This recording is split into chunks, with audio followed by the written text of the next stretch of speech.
නමෝ තස්ස භගවතු අරහතු සම්මා සම්බුද්දස්ස. ඒ භාග්‍යවතු අරහතු ගෞතම නම් වූ අපගේ මහා කාරුණික ශාස්ත්‍රුන් වහන්සේට නමස්කාර වේවා. සාදු සාදු සාදු.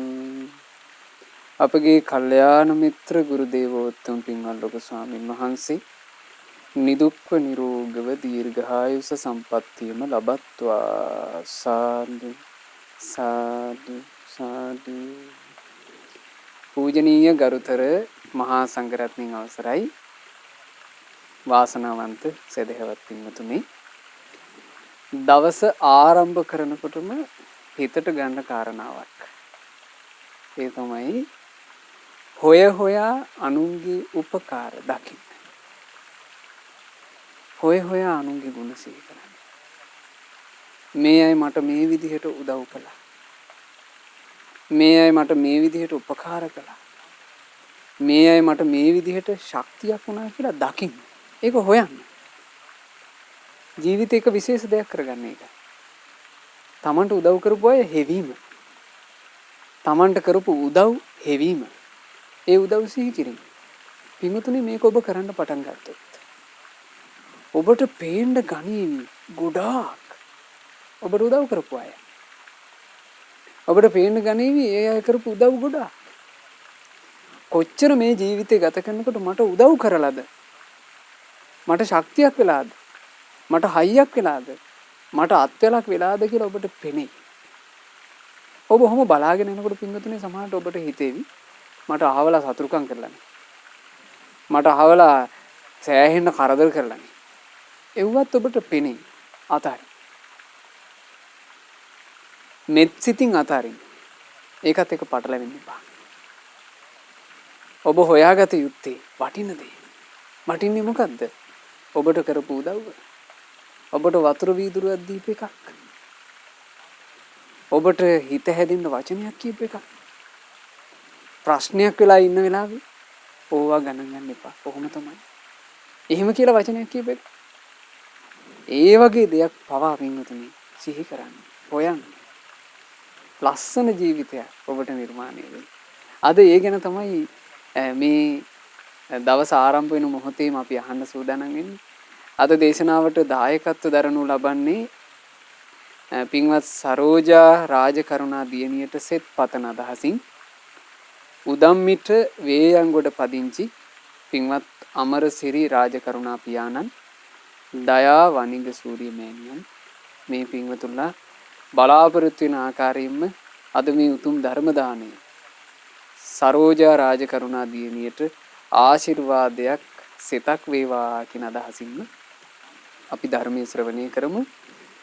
සද්ධර්මාලංකාරයේ උතුම් ග්‍රන්ථයේ 8 වෙනි පරිච්ඡේදයට අයිති ලස්සන කතා ප්‍රවෘත්ති මුල් කරගෙනයි අද මේ උතුම් ධර්ම දේශනාව ඔබට අහන්න ලැබෙන්නේ. පින්වතුනි, පළවෙනි කතාව තමයි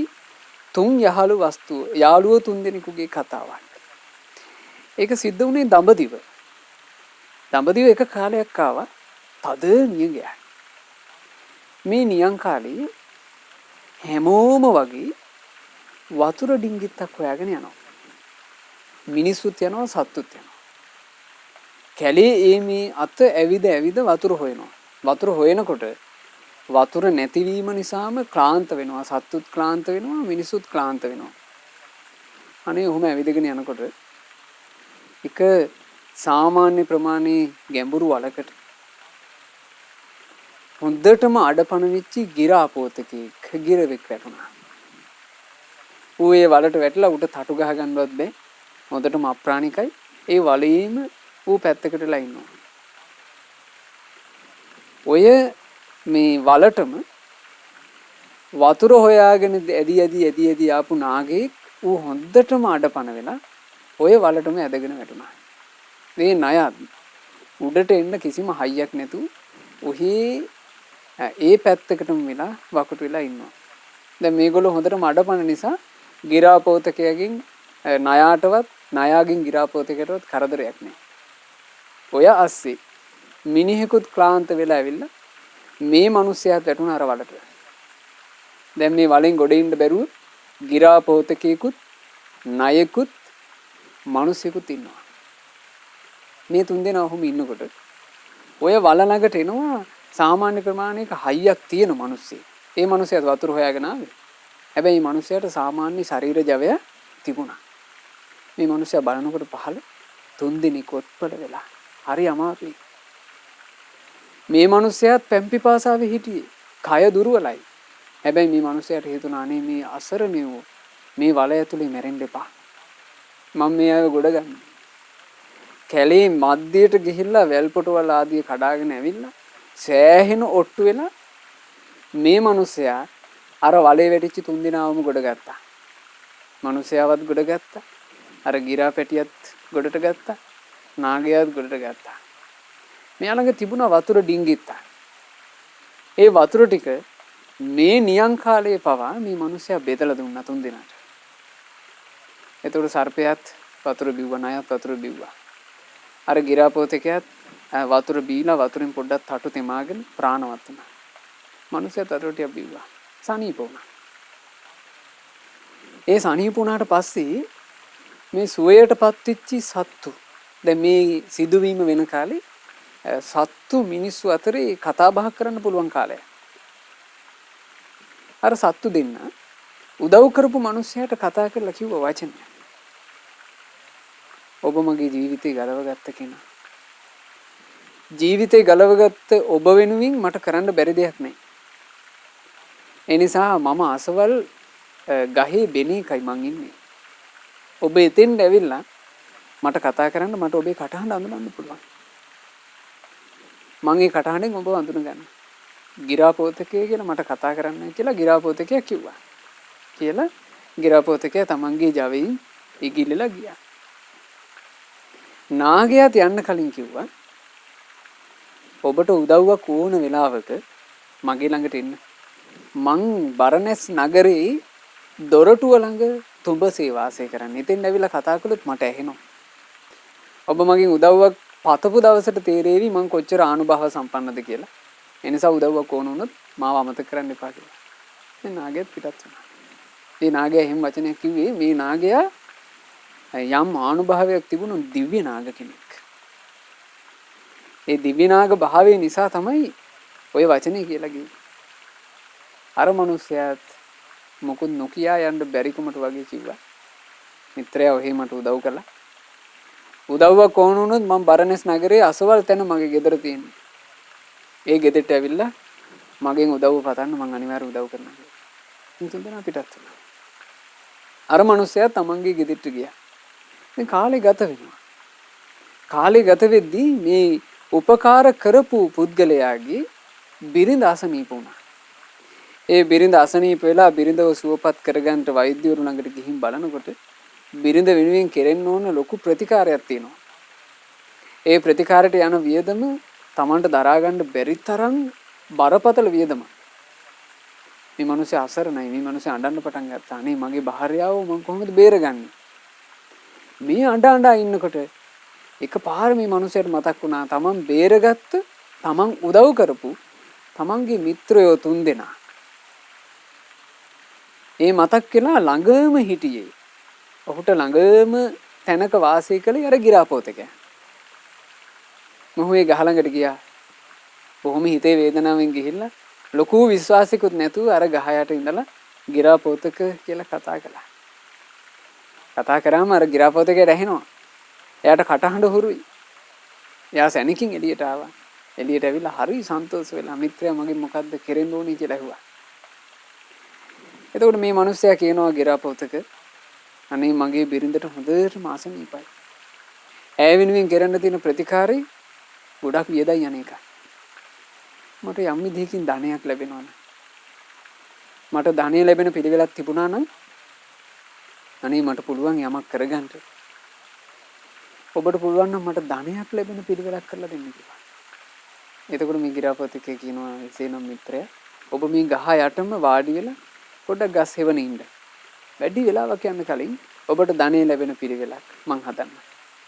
මේ ගිරව සම්පූර්ණයෙන්ම තමන්ගේ මිත්‍රයාට උදව් කිරීම පිණිස තමන්ගේ ජීවිතය අත්හැරියා. තමන්ගේ මිතුරාට උදව් කරන්න තමන්ගේ ජීවිතය අත්හැරියා. ඒක මිත්‍ර ධර්මයක්. දැන් බලන්න එසේ ජීවිතය අත්හල යුතු නැද්ද? ඇයි අර වල ඇතුලේ මැරෙන්න හිටපු කෙනෙක්ව ගොඩට අරගෙන ජීවය දුන්නේ කවුද? මේ මිනිසයා. එතකොට ගිරව කල්පනා කළා ඒක. ගිරවා සැනකින් ඉගිලලා ගියේ රාජකුමාරිකාවෝ නාන තැනට. බරණැස් රජුරුවන්ගේ අන්තපුරේ බිසෝවරු නාන තැනට ගියා. ගිරව බලාගෙන හිටියා. බිසෝවරු නාන්න ඇවිල්ලා නාන්න කලින් තනි වස්ත්‍රයක් ඇඳ ගන්නවනේ. තනි වස්ත්‍රය ඇඳ ගන්න පෙර ඈලා අර දාගෙන ඉන්න ආභරණ ඔක්කොම ටික ගලවනවා. ගිරව හොඳට බලාගෙන හිටියා ගලවලා කොයි තැන්වලද තියන්නේ. එතකොට කුමාරිකාව ආභරණ ටික ගලවලා ඔහොම ගානට තම තමන්ගේ පොට්ටනි තිබ්බා. මෙතනින් හොඳ මුතු හරක් අරගෙන ගිරාපොතේක පිටත් වෙලා ගියා. ඒ ගිහිල්ලා අර මිනිහයාගේ අතේම තිබ්බා. මිත්‍රයා මේ මුතුහර මේක ගොඩාක් අගනා එකක්. මේක ඉක්මනින් මිල කරන්න.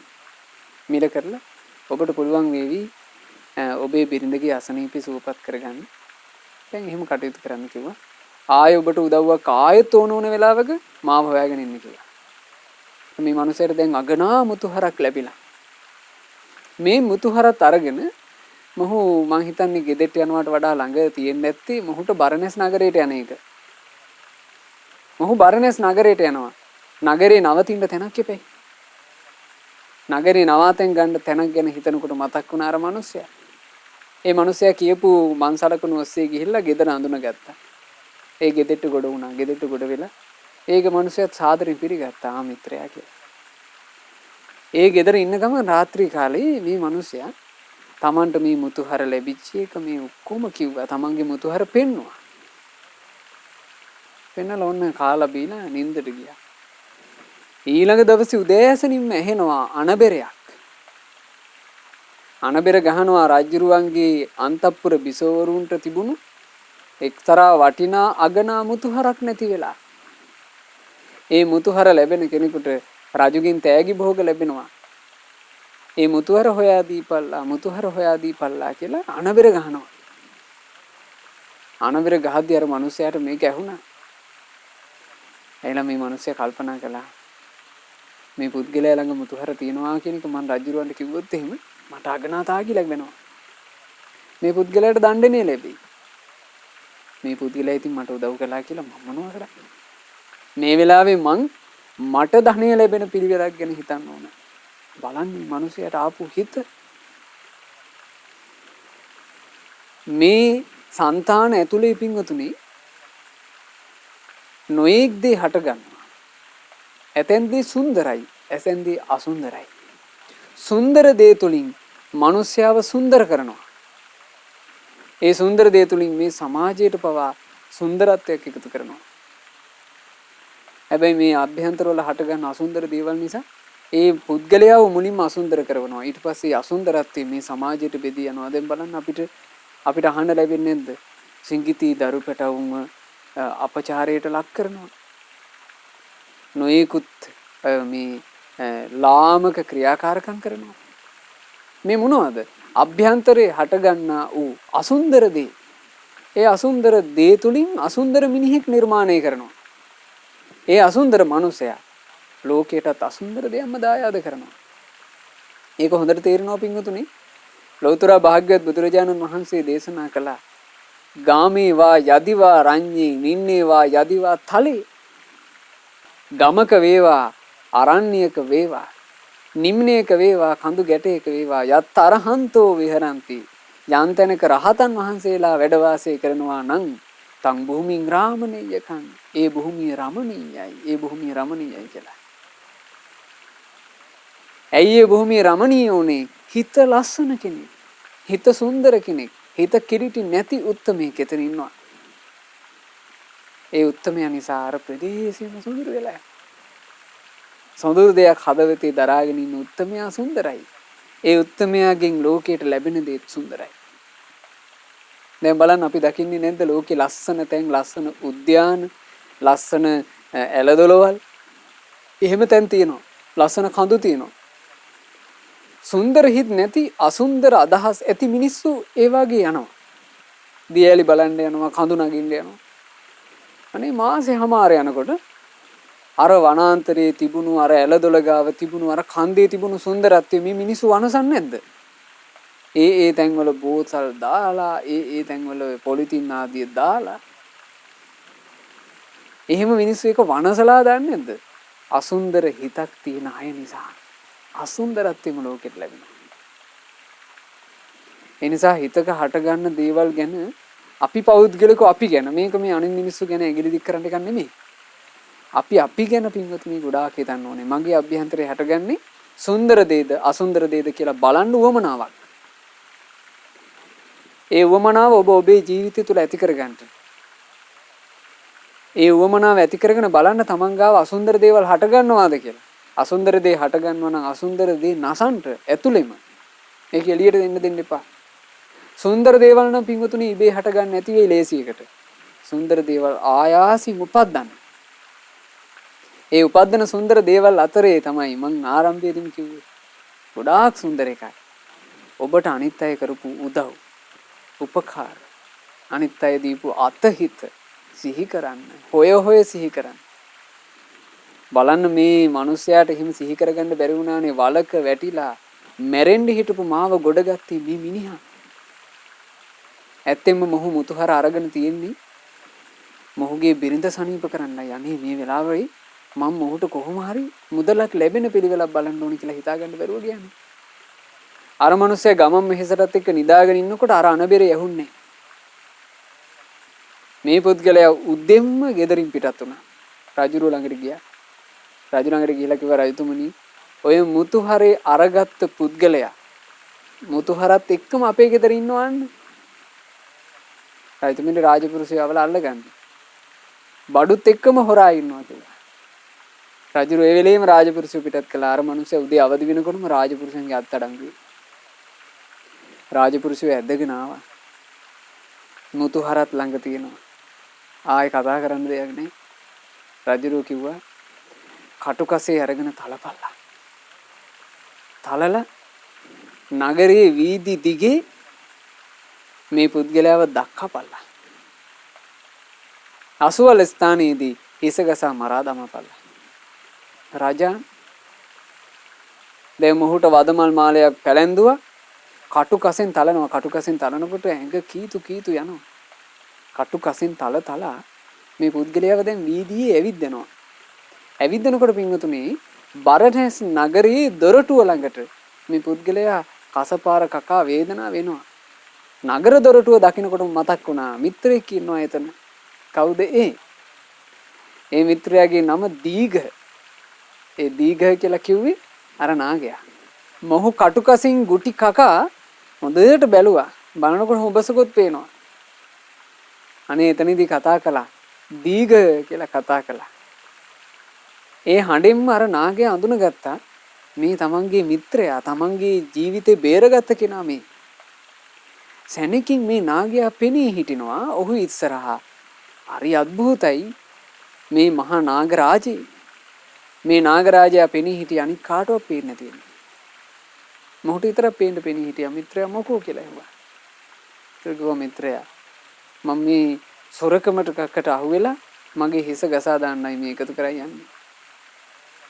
එතකොටම නාගරාජයා කිව්වා මිත්‍රයා මං ඉන්නකම් ඔබ කිසි දෙයකට බය වෙන්න එපා. මේ නාගරාජයා අමුතු පහේ වැඩක් කළානේ. ඒ මොහොතේම මේ නාගරාජයා ගිහිල්ලා රජුගේ අගබිසවගේ කාමරයට රිංග ගත්තා. අගබිසවට දෂ්ට කළා. ඒ අගබිසවට දෂ්ට කරලා මේ නාගයා කෙලින්ම ආයෙනවා තමන්ගේ මිත්‍රයා ළඟට. මිත්‍රයා ළඟට ඇවිදින්න කිව්වා. මිත්‍රයා මම අගබිසවට දෂ්ට කළා. අගබිසවට දෂ්ට කරපු මම දැන් රජු ඉදිරියේම මනුස්ස වේශයකින් ගිහින් කියනවා රජතුමනි අර මරන්න එකතු කරගෙන යන පුද්ගලයා අගබිසව බේරගන්න තරම් දක්ෂෙක්. ඔය හොඳ වෙදේ. එයාව ගෙන්න ගත්තොත් නම් බේරගන්න පුළුවන් කියලා. ඔබට එතකොට අවස්ථාව ලැබි. ඒ අවස්ථාව ලැබෙන මොහොතේ මිත්‍රයා මෙන්න මේ විදිහට වචනයක් කියලා පෑන් ටිකක් එහෙම කිව්වා. බෙහෙත කිව්වා.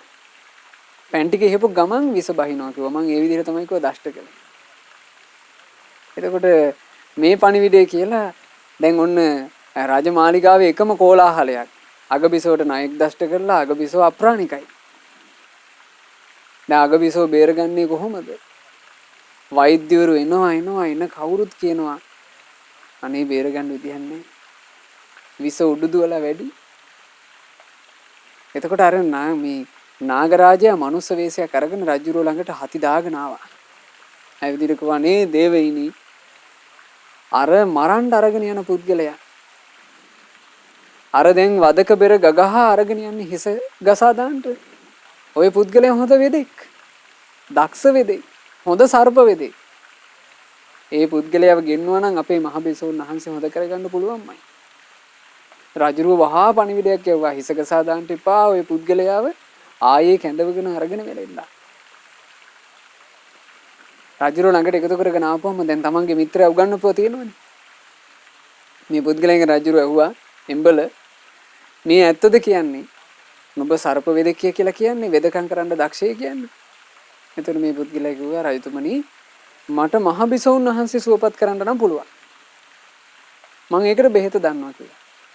වනේ එහෙනම් මගේ මේ බිසෝන් වහන්සේව සුවපත් කරලා දීපන් කියලා. මොහු බිසව ළඟට ගිහිල්ලා අර නාගරාජයා කියපු පිළිවෙලට ඔන්න පෑන් ටිකක් කිව්වා ඉස්ස ගමන් විස බැස්සා බිසව නැගිට්ටා. බිසව සුවපත් වුණා. රජුරවන්ට සතුට ඉහවහා ගියා. ඒ මොහොතේම මේ පුද්ගලයාට මහා වස්තු සම්භාර දීලා ඒ වස්තු සම්භාර සහිතව රාජ්‍ය සමීපේම වාසය කරවගත්තා. සාමාන්‍යයෙන් එහෙමනේ. රාජ කෙනෙකුට බොහෝ උපකාර කරොත් එහෙම ඒ උපකාරයට රජුරෝ සම්පූර්ණ හදවතින් උදව් කරනවානේ. එතකොට රජුරුවත් බලන්න ගියාම හොඳට කෙලෙහි ගුණය දන්න කෙනෙක්.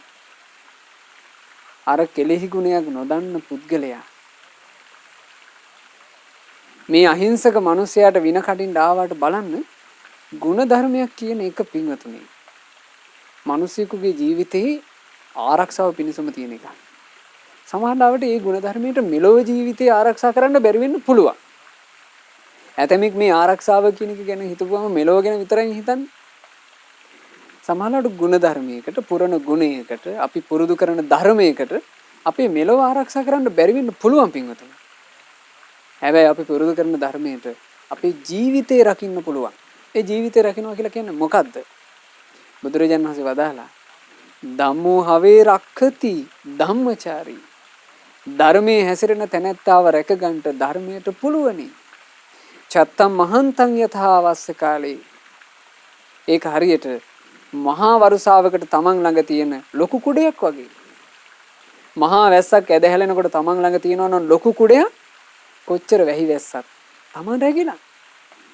ඒසානිසංසෝ ධම්මෝ සුචින්නෝ. ඕන් ඔය ආනිසංසය තමයි ධර්මයේ හැසිරෙන කෙනාට ලැබෙන්නේ. මොකක්ද ආනිසංසය? න දුක්ගතින් ගච්ඡති ධම්මචාරී. ධර්මයේ හැසිරෙන තැනත්තා දුගතිය කියන්නේ නැත. ජීවිතයකට වෙන අනතුර කියලා කියන්නේ මොකද්ද පින්වතුනි? දුගතියේ උපත. දුගතියක උපත ලැබුවා නම් ඒ දුගතිය උපත කියන එකකින් ආයේ බේරෙන්න ලේසි නෑ. මේ සංසාරික ගමනේ යනකොට දුගතියක යම් ජීවිතයක් වැටුනොත් එහෙම දුගතිය කියලා කිව්වේ නිරය, තිරිසන් ලෝකයේ, පෙරේත ලෝකයේ, අසුර ලෝකයේ වගේ දුගතියක මේ ජීවිතේ වැටුනොත් පින්වතුනි ආයේ ලේසියෙන් සුගතිය ගෙන්නේ. බුදුරජාණන් වහන්සේ එක් අවස්ථාවක අහනවා මහණෙනි මේ මහා සමුද්‍රයට එක මිනිස්සෙක් වියගහක් වීසි කළා. ඒ වීසි කරපු වියගහ මහා සමුද්‍රයේ රළගෙඩි අතරේ එහෙට මෙහෙට පාවෙන්න පටන් ගත්තා. මහණෙනි සමුද්‍රයේ පතුලේ ඉන්නවා එක ඇහැක් පේන කැස්බෑවෙක්. ඔය කන කැස්බෑවා අවුරුදු 100කට එකම එක වතාවක් වතුරෙන් උඩට ඇවිල්ලා අහස බලනවා. මහණෙනි අර වියගහත් වතුරේ පාවි තියෙනවා. වියගහ වතුරේ පාවි තියෙනකොට සමුද්‍ර දියෙන් උඩට එන කැස්බෑව යටිපතුලේ ඉඳලා උඩට එනවා. එද්දි මෙයා යම් තැනකින් මතුවෙනවාද? මේ මහා සමුද්‍රේ කන කැස්බෑවා මතුවෙන තැනින් ගානට අර විය ගහේ විය සිදුර ඇවිල්ලා විය සිදුර අස්සින් ඔළුව දාලා කන කැස් බෑවා අහස බලනවා කියන එක මහණෙනි වෙයිද කියලා ඇහුවා. එතකොට භික්ෂුන් වහන්සේලා භාග්‍යතුන් වහන්සේට උත්තර දෙනවා ස්වාමීනි භාග්‍යතුන් වහන්සේ ඊටාම කලාතුරකින් කන කැස් බෑවා විය සිදුරින් අහස බලනවා කියන එක වෙන්න පුළුවන්.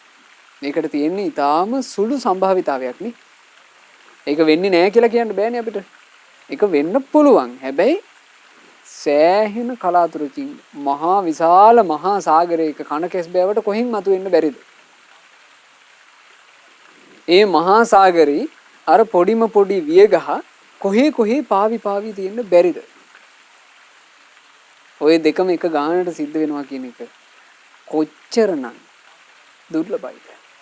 බුදුරජාණන් වහන්සේ දේශනා කළ මහණෙනි කන කැස් බෑවා විය සුදුරින් අහස බලනවා කියන එක ලේසියෙන් වුණක් වෙන්න පුළුවන්. හැබැයි නිරේ උපන්න කෙනෙක් මිනිස්සෙක් වෙනවා කියන එක දෙවියෙක් වෙනවා කියන එක එහෙම ලේසියෙන් වෙන්නේ. තිරිසන් අපායේ උපන්න කෙනෙක් මිනිස්සෙක් දෙවියෙක් වෙනවා කියන එක එහෙම ලේසියෙන් වෙන්නේ. පෙරේතය අතරේ උපන්න කෙනෙක් මිනිස්සෙක් දෙවියෙක් වෙනවා කියන එක එහෙම ලේසියෙන් වෙන්නේ. බලන්න මේ සංසාරික ගමන කියන්නේ කොයිතරම් කටුක කරකස එකක්ද? අපි මේ ලැබූ මනුස්ස ජීවිතය කියලා කියන්නේ කොච්චර වටින පහේ එකක්ද? මේ වටිනා වූ මනුස්ස ජීවිතය ඇතුලේ පින්වතුනි වටින ගුණධර්ම එකතු කරගන්න. ඒ ගුණධර්ම අතර ඉහළින්ම තියෙන ගුණයක් අනුන් කරපු උදව් දන්නා බව. ඒ උපකාර සිහි කරනා බව. අපි ජීවිතේ අපි උපකාර සිහි කරන්න ගත්තොත් බලන්න අපිට ආදර මෑණියන් වහන්සේ නමක් ඉන්නවා. අම්මා අපිව මේ ලෝකෙට ජනිත කළා. ඒ අම්මා අපිව පෝෂණය කළා. අපිට නොතේරෙන කාලේ අම්මා අපිව රැක්කා. ඒ අපේ ආදර අම්මා. ඒ අම්මා ගැන එක එක්කෙනාට එක එක අයුරින් පෞද්ගලිකව ඇති අම්මා මට මෙහෙම උදව් කළා මෙහෙම උදව් කළා කියලා සිහි කරන්න කෝටියක් දෙයි. තාත්තා ගැන සිහි කරන්න දරුවෙකුට ඇති කෝටියක් දෙයි. ඊළඟට ගුරු මෑණිවරු ගුරු පියවරු සිහි කරන්න ඇති කෝටියක් දෙයි. ඊළඟට යාළුවෝ ඥාති පින්වතුනි ඒ හැමෝගෙම Tamanට ලැබිච්ච උපකාර ටික හොයන්න පටන් ගන්න. ඔබ අද දවසේ මේක හොඳට හිතට ගත්තොත් එහෙම අදින් පස්සේ ඔබට කරන්න වැඩක් තියෙනවා. ඒ මොකද්ද? අන් අය අපට කරා වූ උදව් සෙවීම, අන් අය අපිට කරපු උපකාර සෙවීම, අන් අය අපිට දීපු අතහිත සෙවීම ඔබට වැඩක් තියෙනවා. සාමාන්‍ය මිනිස්සු ගොඩාක් ඕකේ අනිත් පැත්තනේ කරන්නේ. එක එක්කෙනාගේ ඇද්ද සෙවීම, එක එක්කෙනාගේ අඩුපාඩු සෙවීම. ඒ මිනිස්සු අපිට මොන විදිහේ මේ කරදර හිංසාද කළේ කියලා සෙවීම. එව්වා පතුරු අහවලු මෙහෙමයි අපිට මෙහෙම කළේ. ඔය දැන් ඕකුන් එහෙම හිටියට අපිට මෙහෙම කරපු එවුන්. එහෙම කියා එව්වාම හොය වාස කරන එක නේ තියෙන්නේ. එව්වාම බෙද. මේ බඳු ප්‍රජාවක් අතරේ ඔබ ලස්සන මිනිසෙක් වෙන්න. අද මේ බණපදින් මේ ලස්සන ගුණය හිතට ඇති කරගත්තොත් ඒ ගුණය කොච්චර ප්‍රබලද? ඒ ගුණේ පිංගුතුනි ගොඩාක් ප්‍රබලයි. ඒ ගුණය නිසාම මරණින් මත්තේ මේ මිනිස්යාද සුගති ලෝකෙට ගියා කියන. දෙවියන් අතරේ ගියා. අර කුරුල්ලා ගිරාපෝතකයා තමන්ගේ තිබුණු සත්පුරුෂ ගුණය නිසා තිරිසන් ආත්ම භාවයෙන් මිදිලා සුගතියක උපන්නා. අර නාගයා තිරිසන් ආත්භවයෙන් නිදහස් වෙලා සුගතියක උපන්නා.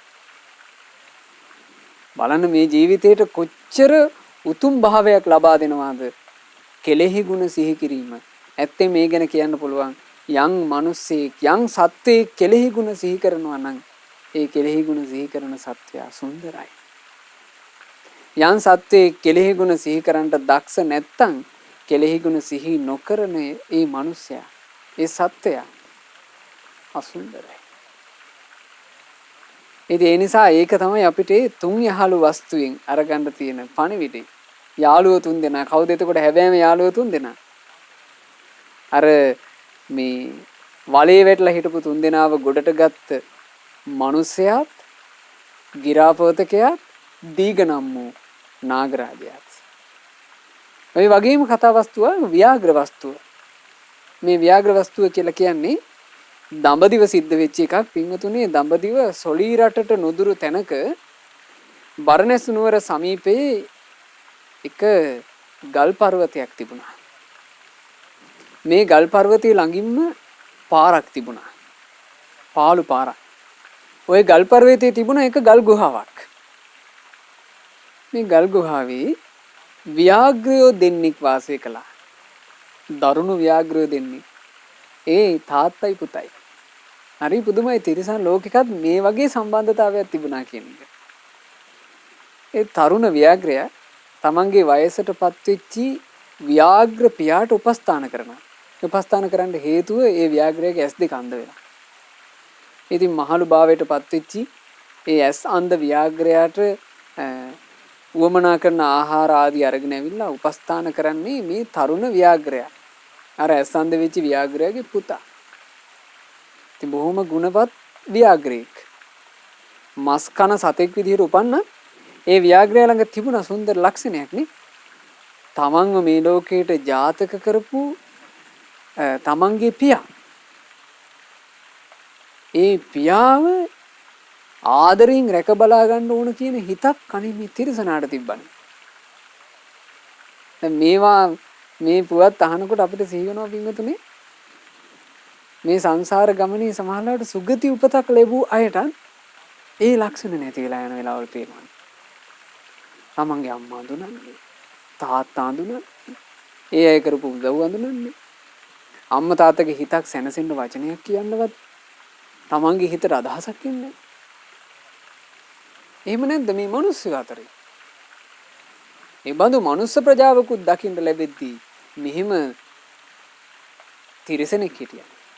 ව්‍යාග්‍රේ බාහිර පෙනුමින් මහා දරුණුයි.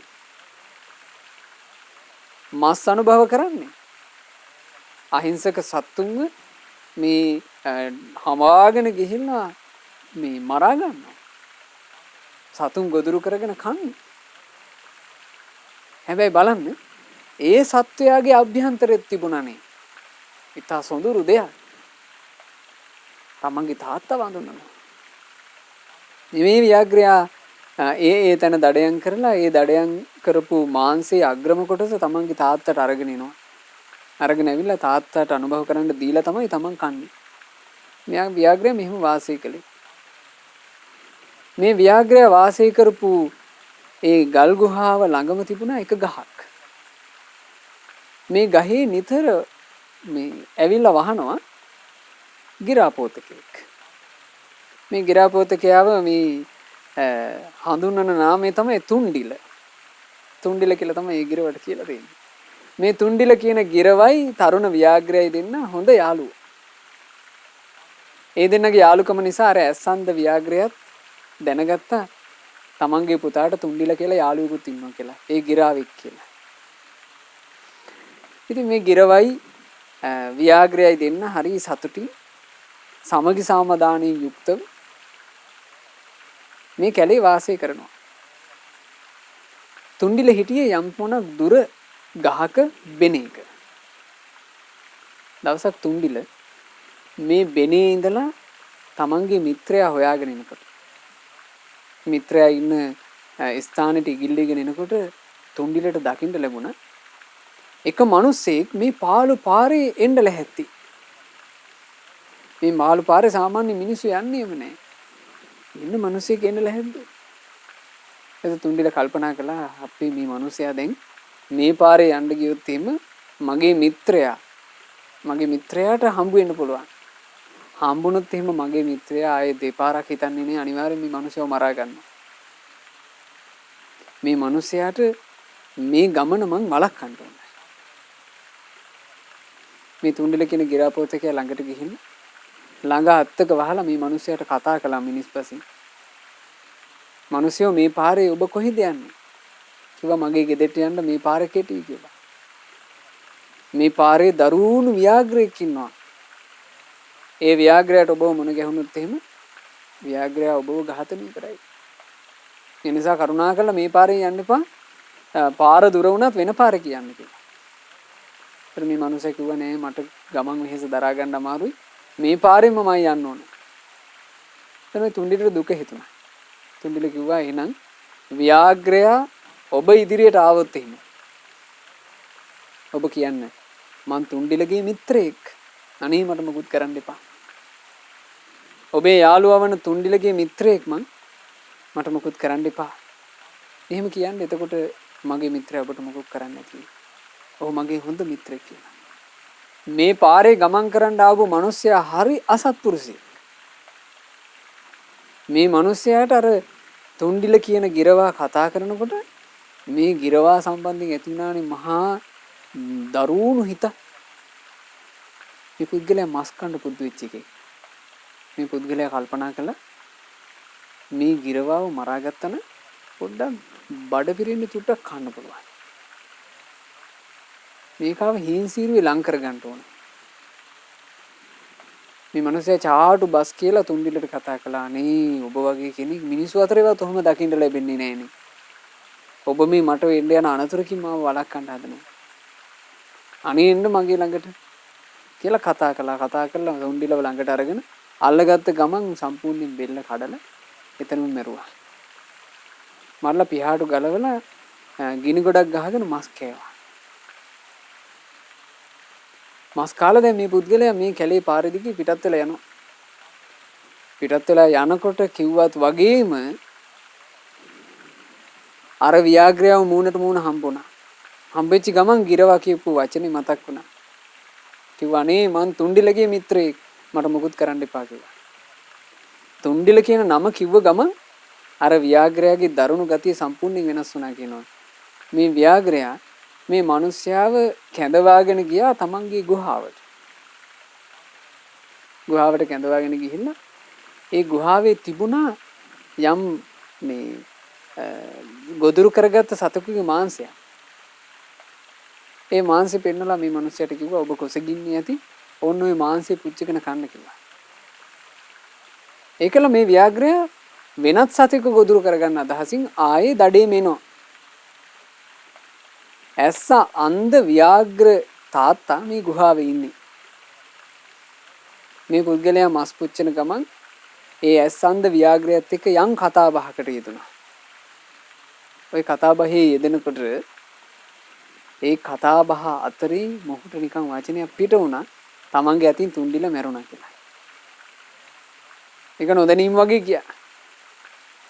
එතකොට අර ඇස් අන්ධ ව්‍යාග්‍රයා මේක අහගෙන ඉඳලා හරි සංවේගයටපත් වෙලා තමන්ගේ පුතා ආපු ගමන් මේක කිව්වා. මේ පුද්ගලයා මහා අසත්පුරුෂයෙක්. ඔබේ මිත්‍රයා වන තුන්ඩිලයන්ව මරලා. ඒ වචනේ කිව්ව ගමන් මේ තරුණ ව්‍යාග්‍රයට මේක වාව ගන්න බැරි වුණා කියනවා. ව්‍යාග්‍රය පැනගෙන දුවගෙන ගියා. තමන්ගේ මිත්‍රයා ඉන්න ඒ රුක්ක ළඟට. අනේ එතෙන්ට යනකොට ඒ ස්ථානයේට අසලට වෙන්න පේනවා තමන්ගේ මිත්‍රයාගේ තටු ගැලවිලා ගිහිල්ලා. මේ පරිලෝ ගියා කියලා තේරුණා. ආයෙමත් හරීම වේදනාවෙන් තමන්ගේ ගල් ගුහාවට එනකොට ඒ අතරේ මේ මිනිසයා මේ තමන් ගැන කේලම් කිව්වා කියන තරහට අර වයසට පළච්චි S2 අන්ධ වෙච්ච ව්‍යාග්‍රයව ගලකින් ගහලා මැරුවානේ. ඒ දැන් ව්‍යාග්‍රයගේ ඇස් අන්ධයි. ඇස් අන්ධ නිසා ඒ ව්‍යාග්‍රයට සාමාන්‍ය විදිහට කටයුතු කරන්න බෑ. ලොකු ගලක් අරගෙන ඔළුවට ගහලා මැරුවා. අර තරුණ ව්‍යාග්‍රය එනකොට මරලා ඉවරයි. ලේ තැවරිච්ච ගලකුත් අතේ තියාගෙන මේ පුද්ගලයා ඉන්නවා. අර ව්‍යාග්‍රය දැක්ක ගමන් හොඳටම බයටපත් වුණා. බයටපත් වෙලා බිම දිගෑදිලා පණ ඉල්ලුවා.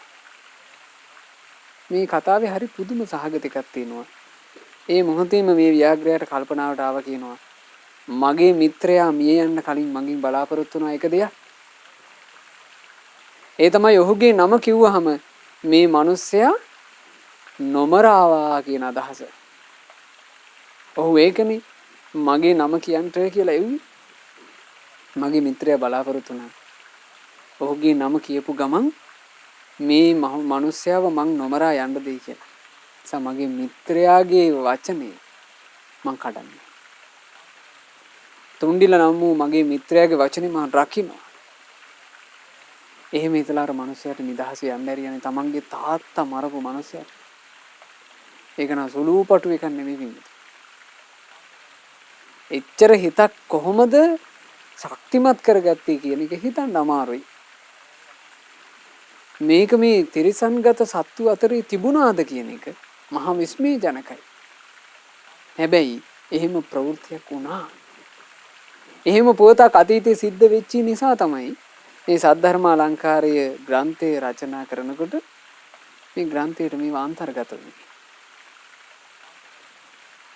මේ කතා පුවත අවසන් වෙනකොට තියෙනවා. ওই විදිහට මිත්‍ර ධර්මයේ රැකගෙන වාසය කිරීම හේතු කරගෙන මිත්‍ර ධර්මයේ නම් වූ ගුණේ ආනුභාවයෙන් ව්‍යාග්‍රයා මරණින් මත්තේ දෙවියන් අතරේ උපන්නා කියලා. මේ ගුණේ ඒකයි වින්තුනේ මම ඒකයි ආරම්භයේදීම අපිට කිව්වේ අද ඉඳලා පටන් ගන්න මේ ගුණ ධර්මය තමන්ගේ ජීවිතේ වැඩි දියුණු කරගන්න. මොකද වින්තුනේ මේ ගුණ ධර්මයට පුළුවන් අපිට විශාල ආරක්ෂාවක් හදලා දෙන්න. බලන්න තිරිසන්ගත සත්තු එක සැනකින් සුගතියට අරගෙන ගිහිලා තියෙනවානේ. මේ කෙලෙහි ගුණ දන්නා බව ගුණ සිහි කිරීම තිරිසන්ගත සත්වයන් විහෙලට අරගෙන ගියා නම් මිනිස්සෙක් විදිහට අපිට මේ මනුස්ස ජීවිතේ ඒ ගුණය ඇති කරගන්න පුළුවන් වුණොත් කොච්චර ආරක්ෂාවක්ද. හැබැයි හොඳට මතක තියාගත යුතු එකයි. මිනිස්සෙක් විදිහට මේ සුගති ලෝකයට ඇවිල්ලා මේ සුගති ලෝකයේ ඇතුලේ ඔය ගුණය ඇති කරගන්න බැරුව ගියොත් එහෙම. ඔය ගුණේ මෙතනදී වනස ගත්තොත් පින්වතුනි මරණින් මත්තේ අපි කාටවත් යන්න වෙන්නේ පහත් ලෝකයකට. ඒ නිසා මේ කාරණේ හොඳට හිතේ දරා ගන්න. මේ පොත් වහන්සේගේ කියවෙනවා මෙන්න මෙහෙම. සබ්බිරේව සමාසීත සත්පුරුෂයෝමයි ඇසුරු කළ යුත්තේ. සබ්බී කුබ්බේත සන්තවං සත්පුරුෂයොත් එක්කමයි යාළු වෙන්නත් ඕන. සබ්බත් සන්තවෝ තේන සෙය්‍යෝ හෝතින පාපියෝ. සත්පුරුෂයාව ඇසුරු කරනවා නම් සත්පුරුෂයොත් එක්ක යාළු වෙලා නම් ඉන්නේ හැම තැනකදීම ජීවිතේට සැනසුමක් ලැබෙනවා. කවදාවත් පාපී දෙයක් නම් සිද්ධ වෙන්නේ නැහැ. සුඛා වහ දුක්ඛ නොදෝ සදා සබ්බී සමාගමු. සත්පුරුෂයෝ ඇසුරු කිරීම තුළ සැපමයි සැලසෙන්නේ දුක නම් සැලසෙන්නේම නැහැ. තස්මා සප්පුරිසේ හේව සංගමෝ හෝතු ජන්තුන. ඒ නිසා ඇසුරු කළ යුත්තේ හැමතිස්සෙම සත්පුරුෂ ජනයාවයි. ඒ සත්පුරුෂ ජනයා ඇසුරු කරන්න කැමති කෙනෙක් සත්පුරුෂ ජනයාව හොයාගන්නේ කොහොමද? දැන් අපි හිතමු ඔබ කැමති සත්පුරුෂ ජනයාවම ඇසුරු කරන්න. සත්පුරුෂයත් එක්කම ඉන්න කැමති. කොහොමද පින්වතුනි ඔබ සත්පුරුෂ ජනයාව ඔබට ලං කරගන්නේ? කොහොමද සත්පුරුෂ ජනයාව ඔබ හඳුනගන්නේ? ඔබ සත්පුරුෂයෙක් වෙන්නේ. අපි සත්පුරුෂයෙක් වුණොත් එහෙම සත්පුරුෂයා සත්පුරුෂයන්ට පැහැහි යනවා. සත්පුරුෂ ගති ලක්ෂණ ඇති කෙනා සත්පුරුෂ ගති ලක්ෂණ ඇති කෙනාට පැහැහි යනවා. බලන්න ඒක මේ සමාජය තුල අපිට හොඳට බලන්න මේ දැක ගන්න පුළුවන් කල්පනාවෙන් ඉන්නවනම් මිනිසුන්ගේ ඇදකුද හොයන මිනිස්සු ඇදකුද හොයන අයටම පැහැහි යන්නේ නැද්ද? බලන්න මේ තැන්වල කතා මේ එකතු වෙලා අනුන්ගේ ඇදකුද කතා වෙවි ඉන්න අය ඔබ දැකලා නැද්ද? ඒ අය ගානට පැහැහිලා. අනුන්ගේ අඩුපාඩු හොයන අය අඩුපාඩු හොයන අයටම පැහැහිලා යනවා. හොඳට ඉන්න මිනිස්සුන්ගේ මේ එක එක නුගුණ කතා කර කර වාසය කරන්න කැමති අය ඒ අයටම පැහැහි යනවා. කාලේ කාදදා එක එක්කිනාගේ අදකුද කතා වෙවි ඉන්නව ඔබ දැකලා නැද්ද? ඒ අය ගානට පැහැහෙනවා. ඔය වගේමයි. මිනිසුන්ගේ ගුණ හොයන්න උත්සාහවත් වෙනවා නම් ගුණ හොයන අයටම පැහැහි යනවා. මිනිස්සු කරපු උපකාර සිහි කරන්න උත්සාහවත් වෙනවා නම් උපකාර හොයන අයත් එක්කම පැහැහි යනවා. කෙලෙහි ගුණ දන්නා බව කෙලෙහි ගුණ සිහි කිරීම කියන සත්පුරුෂ ගුණය ඇති කර ගන්නවා නම් සත්පුරුෂයොත් එක්කම පැහැහි යනවා. ඉතින් ඒ නිසා තමන්ගේ ජීවිතය තුළ මේ අදහස හොඳට තැම්පත් කරගන්න ආරම්භයේදී ඔබට කරපු අනුශාසනාවම අවසානයේදීත් කරනවා. ඒ තමයි හොය හොයා අනුන් කරපු උදව් සිහි කරන්න. හොය හොයා අනුන් අතහිත දීපුවා සිහි කරන්න. ඒවා අඳුන ගන්න. ඒවා සිහි කර කර වාසය කරන්න. ඒ අය වෙනුවෙන් ප්‍රත්‍යුපකාරයක් කරන්න ලැබුණොත් කියන අපේක්ෂාවෙන් ඉන්න. අනේ මට අහවලු මේ විදිහට උදව් කරලා තියෙනවා. මේ මිනිස්සයාට මට උදව්වක් කරන්න ලැබුණොත්. ඒ කෙනාට මං උදව්වක් කරන්න ලැබුණොත් මං කොහොම හරි උදව්වක් කරනවා. මට ශක්ති පමණින් මං ඒ උදව්ව කරනවා. අන්න ඒ තැන හිත තියාගෙන ඉන්න. පිංගුතුනි, ඒ හිත ඔබව සුන්දර මිනිසෙක් බවට පත් කරනවා. ඒ හිතට පුළුවන් මේ මනුස්ස ජීවිතයට වඩා තවත් ඉහළ තැනකට අපේ ජීවිතය අරගෙන යන්න. මේ සුගතිය ආරක්ෂා කරලා දෙන්න.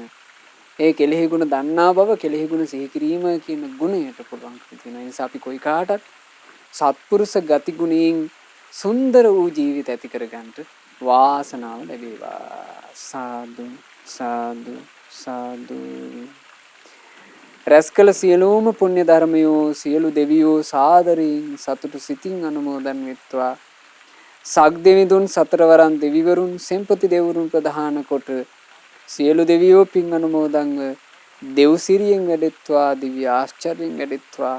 ඒ දෙවියෝ අප හැම දිනාවම යෙහින් ආරක්ෂා කරත්වා. සාදු සාදු සාදු. අපගේ ගුරු දේවෝත්තම කල්යාණ මිත්‍ර පරම පූජනීය පින්වත් ලොකු ස්වාමීන් වහන්සේ සියලු පින් අනුමෝදන්ව නිදුක් නිරෝග සුව ලබත්වා, දීර්ඝායුෂ ලබත්වා. මහමෙවුනා වාසී, රටලෝක වාසී සිල් ගුණ පුරන මහා සංගරුවනට පින් අනුමෝදන් වෙත්වා. අනගාരികා මෑණිවරුන්ට, සිල් මෑණිවරුන්ට පින් අනුමෝදන් වෙත්වා. පැවිදි අපේක්ෂාවෙන් සිටින සියලු දෙනාද පින් අනුමෝදන්ව ගෞතම සාසනයේ ධර්ම අවබෝධයෙන් සැනසෙත්වා. සාදු සාදු සාදු. අද දවසේ මේ උතුම් ධර්ම දේශනාවට දායකත්වයේ අනුග්‍රහය දරනු ලැබුවේ ප්‍රධාන අරමුණක් මුල් කරගෙන පින්වත් සරෝජා රාජකරුණා දුවට මේ සියලුම පුණ්‍ය ධර්මයන් එක ලෙසම අනුමෝදන් වෙලා නිදුක් නිරෝග සුවය සැලසේවා, දීර්ඝායුෂ සැලසේවා. රැස්කල පිනේ ආශිර්වාදයෙන්, දෙවියන්ගේ ආශිර්වාදයෙන්, රත්නත්‍රයේ ආශිර්වාදයෙන් මේ දුවට සියලු යහපත, සියලු අභිවෘද්ධිය සැලසේවා. තමන්ගේ ජීවිතේ කිසිම කරදරයකින් බාධාවකින් තොරව ඒ දියණියට ගුණධර්ම දියුණු කරගන්න, පින් රැස් කරගන්න අවකාශ සැදෙත්වා. බුදුරජාන් වහන්සේ සරණ ගියපු ශ්‍රාවක දුවක් ලෙස ගෞතම සාසනයේ ධර්මාවබෝධ කරන්ට වාසනාව ලැබෙත්වා කියලා අපි ආශිර්වාද කරනවා, සෙත් ප්‍රාර්ථනා කරනවා. රැස්කල සියලු පුණ්‍ය ධර්මියෝ ධර්ම දාන සිදු කළ පින්වත් අමරසිරි රාජකරුණා පියාණන් සහ දයාවනික සේවරිය මායනියන්ගේ නමින් මිය පරලොවයන්ට යෙදුණු සියලු ඥාති සමූහයාට අනුමෝදන්ව ඥාතීන්ගේ පරලෝ ජීවිත සැපයටමපත් වේවා. අපගේ ඥාතීන් ඉක්මන් භවයකදීම සංසාර දුකින් අත් මිදෙත්වා කියන ප්‍රාර්ථනාවෙන් පින් අනුමෝදනා සිදු කරන්න. අද ධර්ම දානයන් සිදු කළේ උදම්මිට වේයන්ගොඩ පදිංචි පින්වත් අමරසිරි රාජකරුණා පියාණන්, දයාවනික සූරිය මෑණියන්, ඒ වගේම සරෝජා රාජකරුණා දියණිය යන මේ පින්වත් හැමදෙනා ඒක රාශි වෙලා සියලු දෙනාට පින් අනුමෝදන් වෙලා නිදුක් නිරෝග සුව සම්පන්නිය, දීර්ඝායුෂ සම්පන්නිය සැලසෙත්වා. තම තමන්ගේ ජීවිතවල කරන කියන රැකී ආරක්ෂා, ව්‍යාපාර ආදී දියුණුවටපත් වේවා. දරුවන්ගේ අධ්‍යාපන කටයුතු ආදී ਸਰව ප්‍රකාරී සාර්ථකත්වයටපත් වේවා. තවදුරටත් තමන්ගේ ජීවිතේ කලන මිතුරු ඇසුරේ පින් රැස් කරගෙන ධර්මයේ හැසිරෙන්න අවකාශ සැදෙත්වා. ධර්ම දාන සිදු කළ ඔබටත්, ශ්‍රද්ධා මාසික ධර්ම දාන සමාජික පින්වත් හැම දෙනාටත්, ශ්‍රද්ධා කාර්ය මණ්ඩලයේ සියලුම දෙනාටත්, සුපින්වත් හැම දෙනාට මේ ගෞතම සාසනය තුල තමන්ගේ ජීවිතයේ සුන්දර ගුණ ධර්ම වලින් පෝෂණය කරගෙන ගෞතම සසුනේ චතුරාර්ය සත්‍ය ධර්මය අවබෝධ කරගන්න වාසනාව ලැබෙත්වා.